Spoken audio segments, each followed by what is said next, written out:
Welcome to the place of which you've been warned, where knowledge gathers and hits like a swarm. Return to a time when your soul was unborn. Rejoice, my friends, this is semblance of form. What an interesting time to be alive, huh? It's funny.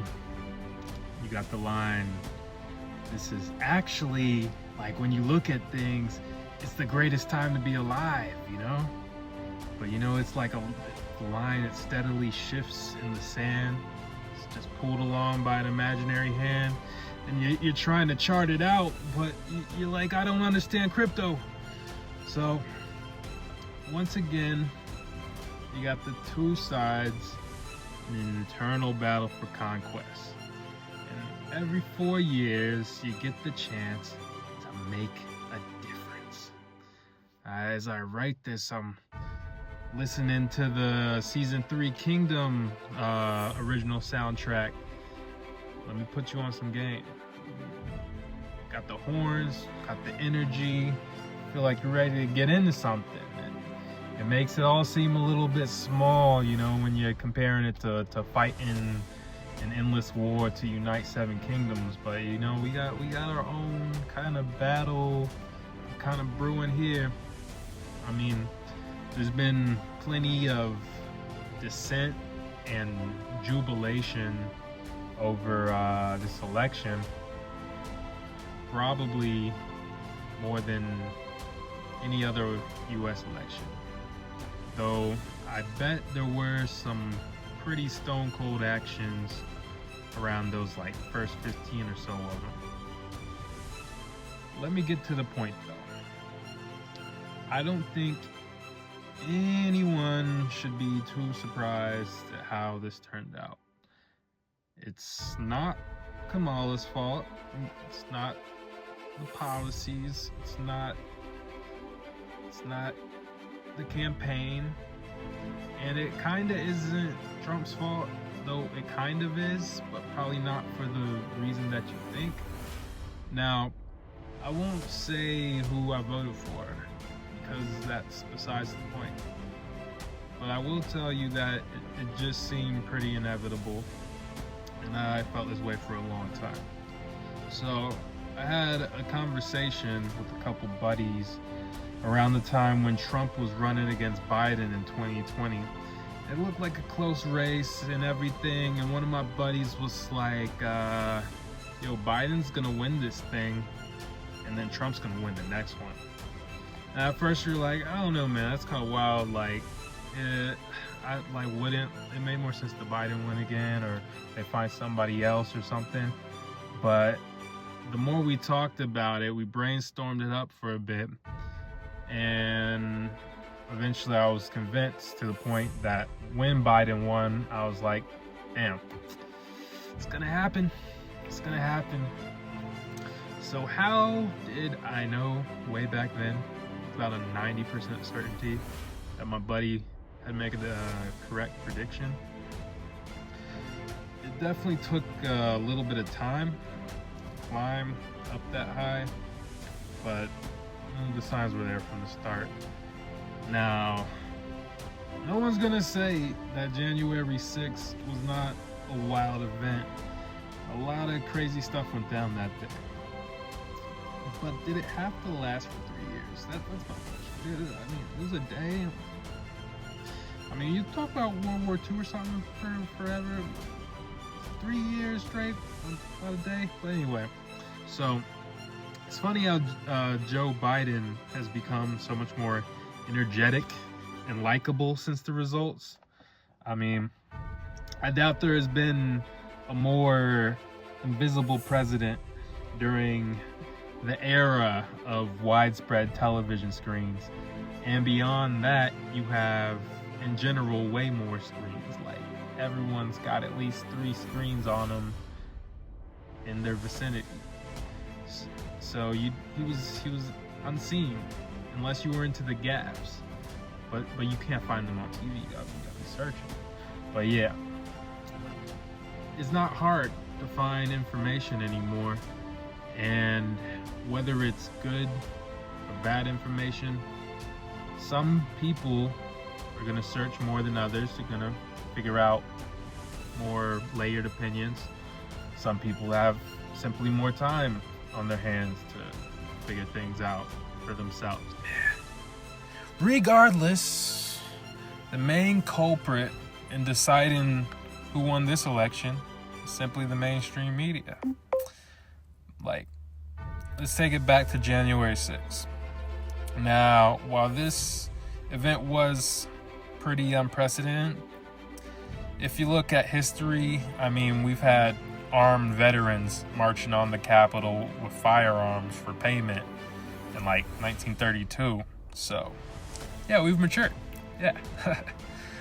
Anyway, it was an atrocity to democracy. But if you turned on MSNBC or CNN between 2020 and 2023, that was like the only conversation you saw. If it wasn't that, it was probably something about his ongoing trial. So there was just so much talk about Donald Trump, which was what we kind of anticipated during that conversation, how it was going to turn out in the end of the times, so to speak. I mean, I did assume at some point they might show some footage of what was actually going on in the country, like what Biden was up to. But I mean, other than at the golf courses or something like that, I mean, they all go to golf courses, we all golfing out there. But yeah,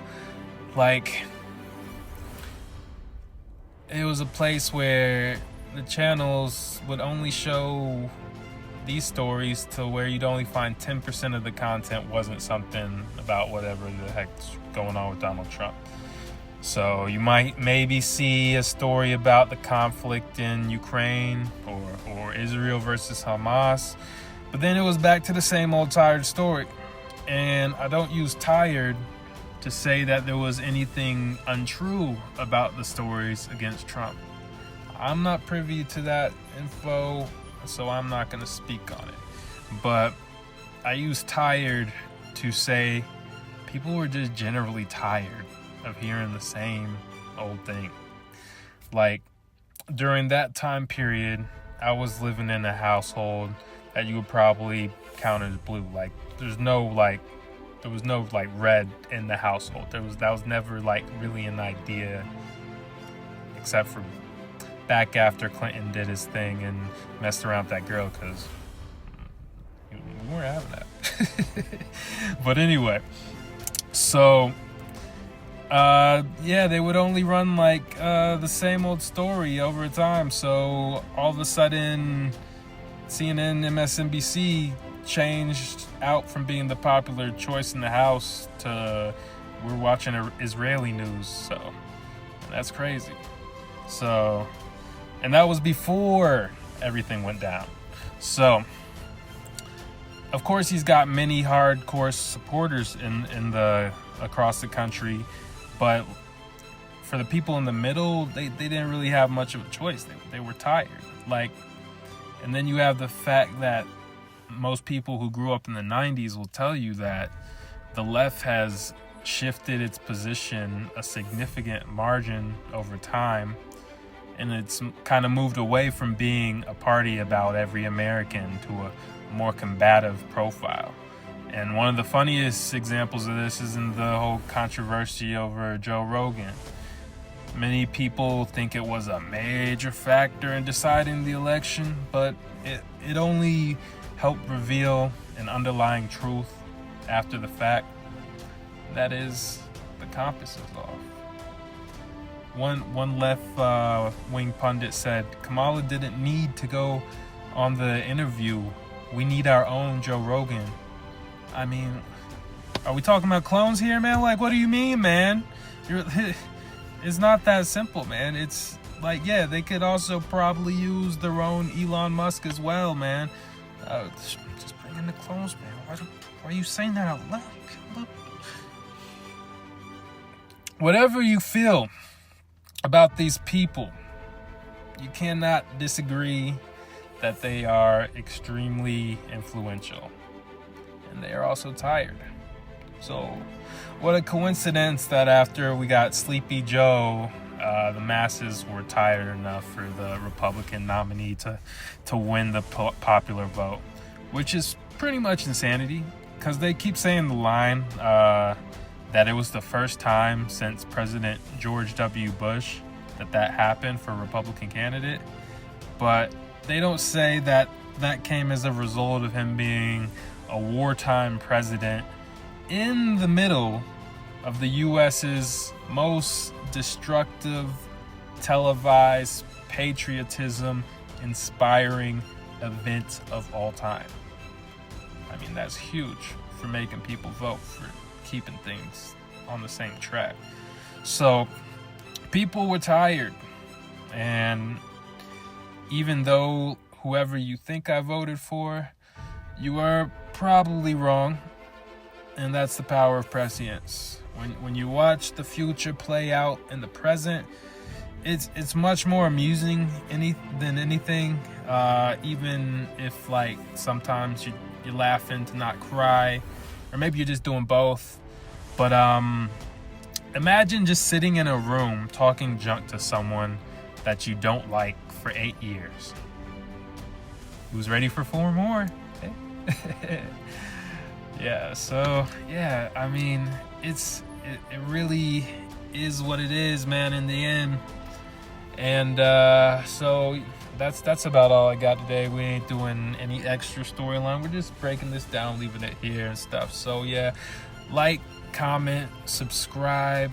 I would really like to hear what you think, which is ironic because politics.